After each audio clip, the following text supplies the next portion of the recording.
Bienvenidos a esta presentación auxiliar de la lección número 3 de Escuela Sabática para Adultos. Y vamos en esta ocasión a utilizar el libro de Elena G. de White, Testimonios para la Iglesia, tomo 1. Y vamos a centrarnos en el capítulo 34, titulado El Verbo hecho carne. La encarnación, naturaleza de Cristo. En el principio era el Verbo, y el Verbo era con Dios, y el Verbo era Dios. Este era en el principio con Dios. Todas las cosas por Él fueron hechas, y sin Él nada de lo que ha sido hecho fue hecho. En Él estaba la vida, y la vida era la luz de los hombres. La luz en las tinieblas resplandece, y las tinieblas no prevalecieron contra ella. Y aquel Verbo fue hecho carne, y habitó entre nosotros, y vimos su gloria como del unigénito del Padre, lleno de gracia y de verdad. Juan 1, del 1 al 5 y versículo 14. Este capítulo bosqueja el carácter y la importancia de la obra de Cristo. Como quien conoce el tema, Juan atribuye todo poder a Cristo y habla de su grandeza y majestad. Hace repulir rayos divinos de preciosa verdad como la luz del sol. Presenta a Cristo como el único mediador entre Dios y la humanidad. Bienvenidos a la lectura del libro Testimonios para la Iglesia, toma 1, capítulo 34, de Elena Harmon de White. La doctrina de la encarnación de Cristo en carne humana es un misterio. El misterio que había estado oculto desde los siglos y edades. Colosenses 1:26. Es el grande y profundo misterio de la piedad. Y aquel Verbo fue hecho carne y habitó entre nosotros, dice el apóstol Juan, el capítulo 1, versículo 14. Cristo tomó sobre sí la naturaleza humana, una naturaleza inferior a su naturaleza celestial. No hay nada que demuestre tanto como esto, la maravillosa condescendencia de Dios. De tal manera amó Dios al mundo que ha dado a su Hijo unigénito, dice el apóstol Juan, ahí en el capítulo 3, versículo 16. Juan presenta este admirable tema con tal sencillez que todos pueden captar las ideas expuestas y ser iluminados. Cristo no tomó la naturaleza humana en forma aparente, la tomó de verdad. En realidad, poseyó la naturaleza humana. Por eso, el apóstol Pablo, ahí en Hebreos, capítulo 2, versículo 14, dice: por cuanto los hijos participaron de carne y sangre, él también participó de lo mismo. Era el hijo de María, era de la simiente de David, de acuerdo con la ascendencia humana. Se declara de él que era hombre, el hombre Cristo Jesús. Escribe Pablo: de tanto mayor gloria que Moisés es estimado digno este Cristo, cuanto tiene mayor honra que la casa el que la hizo. Hebreos 3:3. Persistencia de Cristo. Sin embargo, al paso que la palabra de Dios habla de la humanidad de Cristo, cuando estuvo en esta tierra, habla decididamente de su persistencia. El Verbo existía como un ser divino, como el eterno Hijo de Dios, en unión y unidad con su Padre. Desde la eternidad era el mediador del pacto, aquel en quien todas las naciones de la tierra, tanto judíos como gentiles, habían de ser benditas si lo aceptaban. El Verbo era con Dios y el Verbo era Dios. Juan 1:1. Antes de que fueran creados los hombres o los ángeles, el Verbo era con Dios y el Verbo era Dios. Bienvenidos a la lectura del libro Testimonios para la Iglesia por Elena Harmon de White, capítulo 32. El Verbo hecho carne. El mundo fue hecho por Él, y sin Él nada de lo que ha sido fue hecho, nos dice el apóstol Juan, ahí en el capítulo 1, versículo 3. Si Cristo hizo todas las cosas, existió antes de todas las cosas. Las palabras pronunciadas acerca de esto son tan decisivas que nadie debe quedar en la duda. Cristo era esencialmente Dios y en el sentido más elevado. Era con Dios desde toda la eternidad. Dios, sobre todo, bendito para siempre. El Señor Jesucristo, el divino Hijo de Dios, existió desde la eternidad como una persona distinta y sin embargo era uno con el Padre. Era la excelsa gloria del cielo. Era el comandante de las inteligencias celestiales y el homenaje de adoración de los ángeles era recibido por él con todo derecho. Esto no era robar a Dios.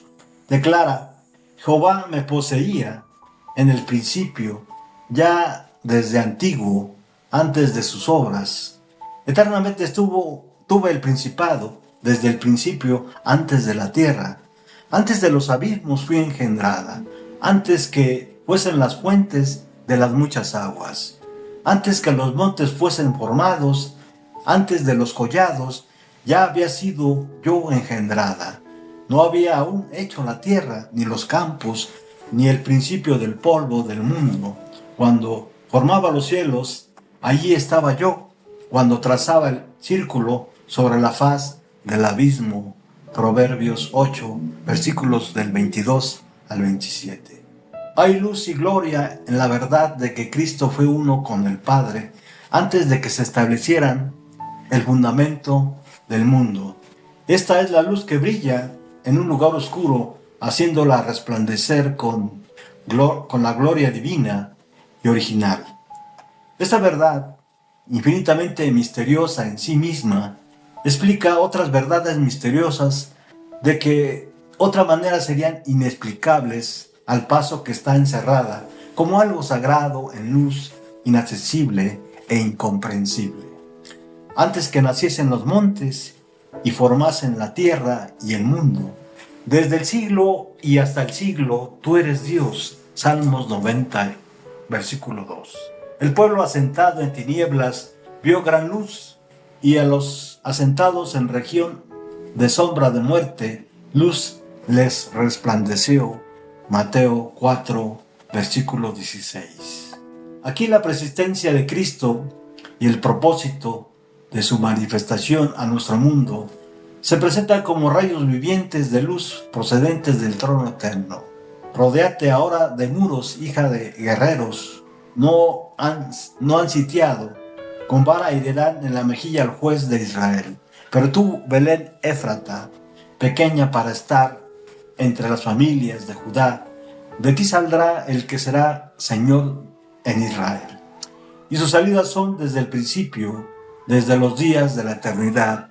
Miqueas capítulo 5, versículos 1 y 2. Nosotros predicamos a Cristo crucificado, declaró Pablo, ahí en 1 Corintios capítulo 1, 23 y 24. Para los judíos ciertamente tropezadero, y para los gentiles locura. Mas para los llamados, así judíos como griegos, Cristo, poder de Dios y sabiduría de Dios. Un misterio. Estás escuchando esta presentación auxiliar para la lección número 3 de Escuela Sabática del libro Testimonios para la Iglesia, tomo 1, capítulo 32. El Verbo hecho carne. Ciertamente es un misterio que Dios fuera así manifestado en la carne, y sin la ayuda del Espíritu Santo no podemos esperar comprender este tema.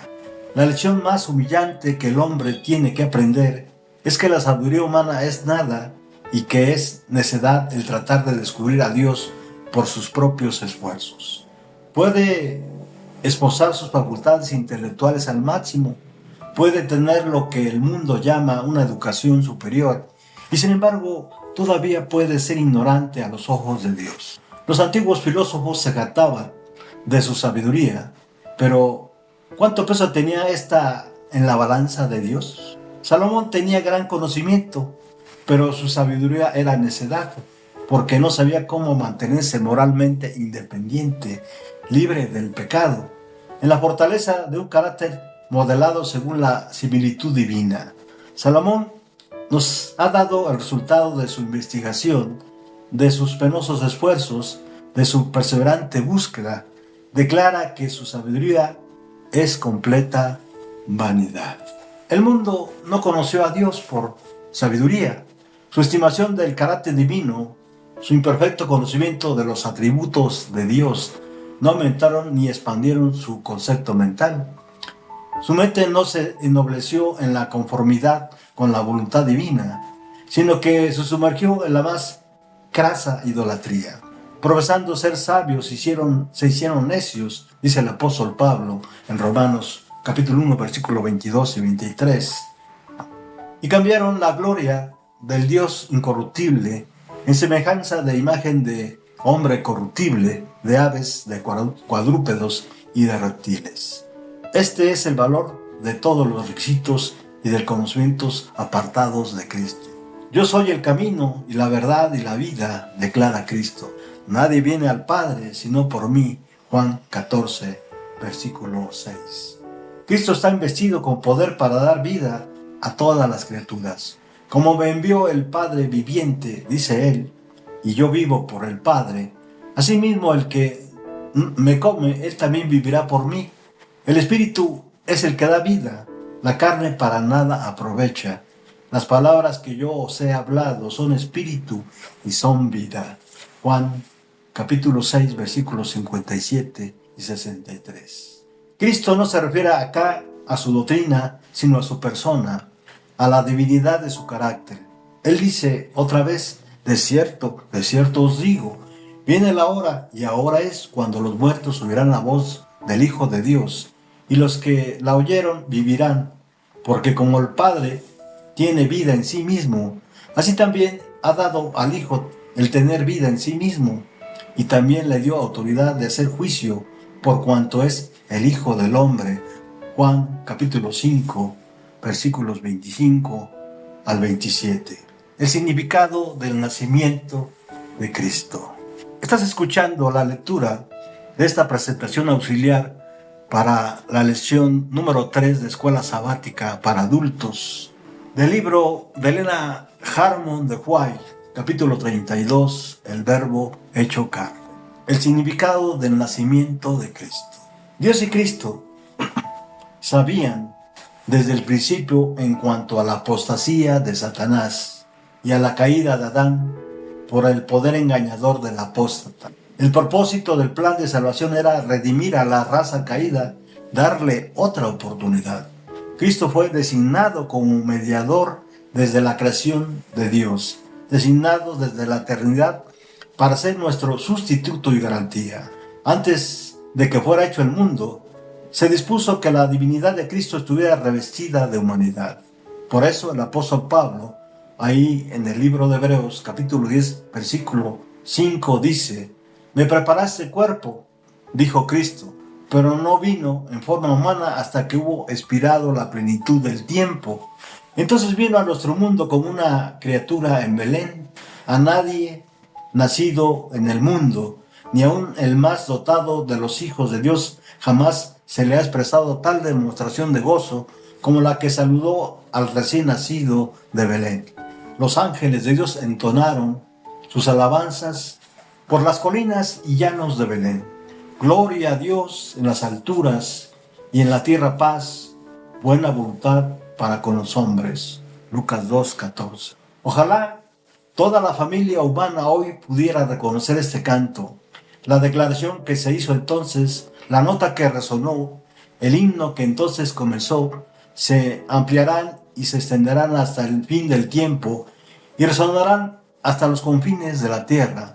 Significan gloria para Dios, paz en la tierra, buena voluntad para los hombres. Cuando el sol de justicia se levante trayendo salud en sus alas, el himno que comenzó en las colinas de Belén repercutirá en la voz de una gran multitud, como la voz de muchas aguas, que dirá: aleluya, porque el Señor nuestro Dios Todopoderoso reina. Apocalipsis 19:6.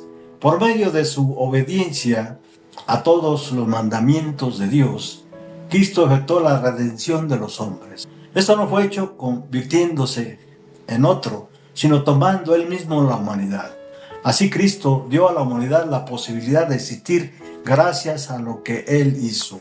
La obra de la redención es poner la humanidad en comunión con Cristo, efectuar la unión de la raza caída con la divinidad. Cristo tomó la forma humana para que los hombres pudieran ser uno con Él, así como Él es uno con el Padre, para que Dios amara al hombre como ama a su Hijo unigénito, para que los hombres pudieran ser participantes de la naturaleza divina y pudieran ser completos en Cristo. El Espíritu Santo, que procede del unigénito de Dios, une al ser humano, cuerpo, alma y espíritu, con la perfecta naturaleza de Cristo divino, humana. Esta unión está representada por la unión de la vid y los sarmientos. El hombre finito está unido con la fortaleza de Cristo. Mediante la fe, la naturaleza humana queda asimilada con la naturaleza de Cristo. En Cristo somos hechos uno con Dios. Hasta aquí llegamos en la lectura del libro de Elena Harmon de White, El Verbo hecho carne, capítulo 32. Y esta es una presentación auxiliar para la lección número 3 de Escuela Sabática para Adultos. Damos, como siempre, infinitas gracias por su participación y porque nos han escuchado hasta el final. Como siempre, se despide